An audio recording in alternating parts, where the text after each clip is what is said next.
will run, I will climb, I will soar. Hi আমার বাচ্চারা, সবাই কিরকম আছো? আশা করি সবাই ভালো রয়েছো। আজকে আবার একটা নতুন রেসিপি নিয়ে এসেছি, সেটা হলো পাকা টমেটোর আচার। সেটাকে কিভাবে বানাচ্ছে, কিভাবে কি করছি, সেটা সম্পূর্ণ ভিডিও দেখো। দেখলেই বুঝতে পারবে কিভাবে বানাচ্ছে। আর গরমকাল তো পড়েই গেছে, এখন তো আচার খাওয়ারই সময়। একটুখানি টক না হলে কি ভালো লাগে? তা ভিডিওটা পুরো দেখো, পুরো ভিডিওটা দেখলে বুঝতে পারবে আচারটাকে কিভাবে বানাচ্ছি। তা দেখে নাও কীরকম টাইপের টমেটো লাগছে। পাকা পাকা পাকা টমেটোগুলো লাগছে ঠিক এরকম, একটু শক্ত, নরম না কিন্তু শক্ত টমেটোগুলো থাকবে, ঠিক আছে? তা আমি বানাচ্ছি 1 কেজিরও বেশি রয়েছে, ঠিক আছে? যেহেতু আমার মানে আইডিয়া নেই এখানে কতটা রয়েছে, আমি ঠিক করে বলতে পারছি না। তা যাই হোক, 1 কেজির বেশি আছে, তোমরা বুঝতে পারছো 1 কেজি বা 2 কেজি হবে, ঠিক আছে? তা ভিডিওটা দেখো সম্পূর্ণভাবে। আমি এটাকে কি কি দিচ্ছি, সবার প্রথম হচ্ছে এটাকে ভালো করে ধুয়ে নিয়ে এসেছি টমেটোটাকে। এটাকে এবার হচ্ছে 4 টুকরো করব। একটা টমেটো হবে 4 টুকরো। ওটার সমস্ত বীজ বার করব। বীজ বার করে তারপরে দেখো প্রসেসগুলো কিভাবে কি বানাচ্ছি। এরকমভাবে বাড়িতে ভালোভাবে বানাবে, আর আশা করি ভালোই লাগবে। কেন কিনা যারা হচ্ছে আমার মতন টক পাগল, তাদের তো খুবই ভালো লাগবে। আমার ভিডিও আমার মনে হচ্ছে তোমাদের আমার কোনো ভিডিওই পছন্দ হচ্ছে না। কেন কিনা মানে কেউ যদি দেখেও থাকো, ভিউজ আমি দেখতে পাচ্ছি, আমার ভিউজ যদি এসেও থাকে, আমার সাবস্ক্রাইবার সত্যি আমার 110-11খানা হয়ে গেছে, কিন্তু আমার সাবস্ক্রাইবাররা কিন্তু আমার ভিডিও লাইকও করে না, কমেন্টও করে না, শেয়ারও করে না, কিছুই করে না। কেন জানি না। তোমাদের কি আমার সঙ্গে কোনো দুশ্মনী আছে না কি আছে আমি জানি না। তা আমি ভিডিও বানাচ্ছি, জানি না হয়তো তোমাদের সত্যিই ভালো লাগছে না, কিন্তু আমি চেষ্টা করছি তোমাদের ভালো লাগার মতন ভিডিও বানানোর। হয়তো আমি ঠিক করতে পারছি না। তা আশা করি যদি তোমাদের সত্যি আমার ভিডিও না ভালো লেগে থাকে তাহলে তো কিছু করার নেই। যদি ভালো লেগে থাকে তাহলে প্লিজ লাইকটা কমসে কম করে দাও, যে আমি জানবো যে হ্যাঁ তোমরা সত্যি আমার ভিডিওটাকে ভালোবাসছো। তো চলো ভিডিওটা সম্পূর্ণ দেখা যাক। দেখো এরকমভাবে কেটে নিতে হবে। একটা টমেটোকে 4 টুকরো করে এখান থেকে এরকমভাবে কেটে এরকমভাবে বীজগুলো সম্পূর্ণ ফেলে দেবে। এই হলো কাটার পদ্ধতি, ঠিক আছে? সম্পূর্ণ দেখো বাকিটা কী কী করছি। তো আমাদের টমেটোগুলো রোদে দেওয়া হয়েছে, পুরো একবেলা রোদে খাবে টমেটোটা, রোদটা। আর এটাকে আরেকবার 1-1.5 ঘন্টা পর আবার উল্টো পাল্টে দিতে হবে, মানে উল্টো করে দিতে হবে। আবারও 1-1.5 ঘন্টা রোদ খেলেই হয়ে যাবে। তারপর বাকিটা আবার মশলা টশলা মাখানো হবে। দেখতে থাকো পুরো ভিডিওটা। টমেটোর আচারের জন্য সর্ষে 2 মুঠো সর্ষে দিলাম, এতটা মতন মেথি দিলাম,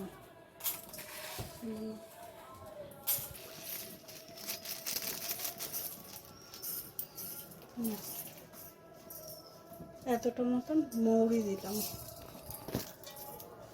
এতটা মতন 2বার গোলমরিচ দেবো, এতটা করে।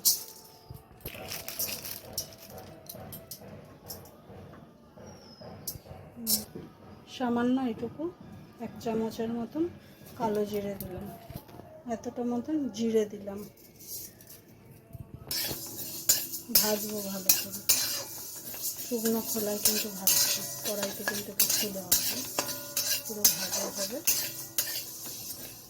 কিন্তু শুকনো লঙ্কা ভেজে নিচ্ছি, এগুলো কিন্তু ভাজা হয়ে গেছে, দেখে নাও এগুলো ভাজা হয়ে গেছে। ঠান্ডা হয়ে গেলে মিক্সিতে গুঁড়ো করে নেওয়া হবে।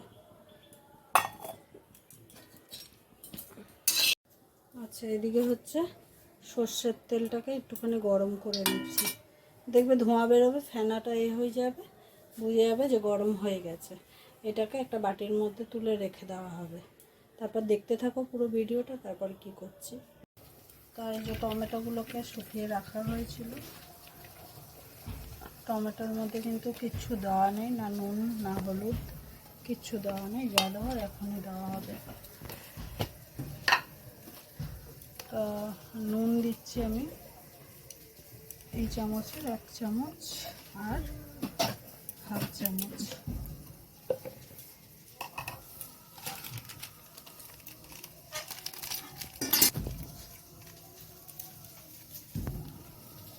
আমি 1 চামচ মতন হলুদ দিয়ে দিলাম, চামচ আর হাফ চামচ, 2 চামচ নুন দিলাম।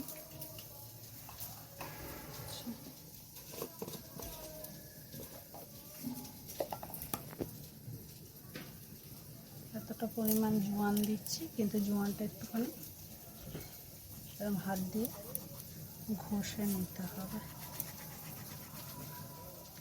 এটা কিন্তু কোনো নুনওয়ালা জোয়ান না, এটা একদম নর্মালি জোয়ান দিয়ে দিলাম। আচ্ছা, এতটা পরিমাণ আমি কালো জিরে দিলাম।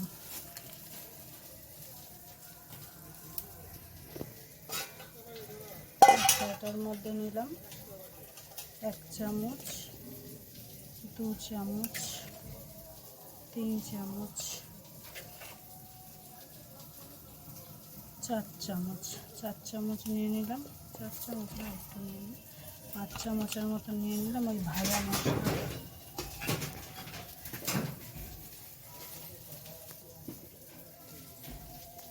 কিন্তু আমি তেঁতুল অ্যাড করব।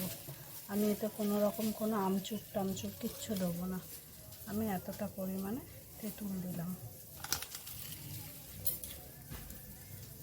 টক খাই তাই। আচ্ছা, এতে দিলাম সর্ষের তেলটা কিন্তু গরম করা আছে, সর্ষের তেল দেবো।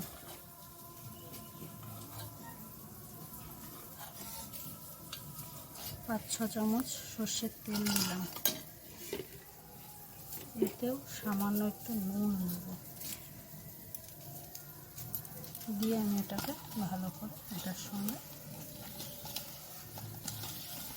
মাখিয়ে নেব। কেন টমেটোর সঙ্গে মাখানো যাবে না, তাই আমাকে এই আচারের মশলাটার সঙ্গেই মাখাতে হবে।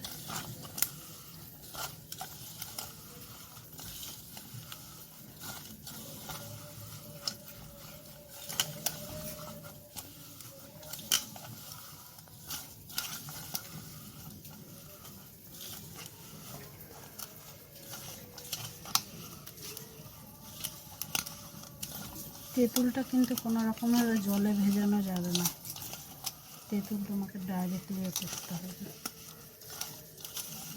দেখো একটা ঝরঝরে ভাব আছে, কিন্তু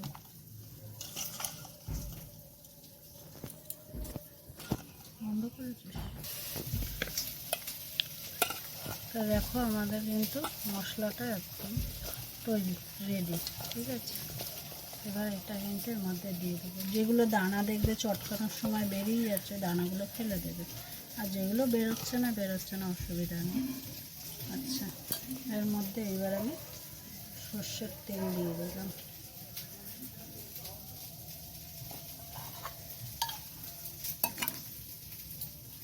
এইভাবে এটাকে তো তুমি ওরা হাত দিয়ে চটকাতে পারবে না, কেন কিনা হাত দিয়ে চটকাতে হবেই।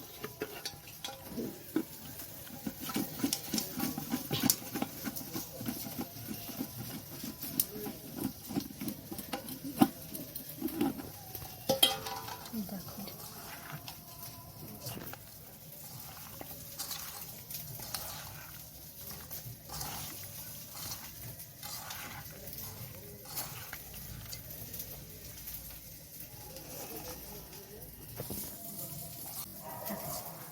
এই দেখো, এই দেখো। এবার যদি মনে করো আজকে থেকে খাবে, আজকে থেকেই খেতে পারো, বা এটা রেখে দিতে পারো। এবারে আমি বলবো সবসময় একদিনের জন্য একটু রোদ্দুর খাইয়ে বাদবাকি তুমি ফ্রিজে রেখে দেবে, কেন কিনা বাইরে রাখতে যাবে না। এটা যেহেতু টমেটোয় কিন্তু ভেতরে একটা জল থেকেই যায়, তুমি যতই যা করো না কেন। এটা স্টোর করে রেখে খাবে। এরকম যদি আমার ভিডিও ভালো লেগে থাকে অবশ্যই বাড়িতে ট্রাই করবে, আর ভালো লেগে থাকলে লাইক কমেন্ট শেয়ার সাবস্ক্রাইব করতে থেকো। এরকম নতুন নতুন ভিডিও নিয়ে আসবো। আর এখন তো গরমকাল আসছেই, এরকম আচারের ভিডিও চেষ্টা করবো তোমাদের কাছে তুলে ধরতে। সবাই ভালো থেকো।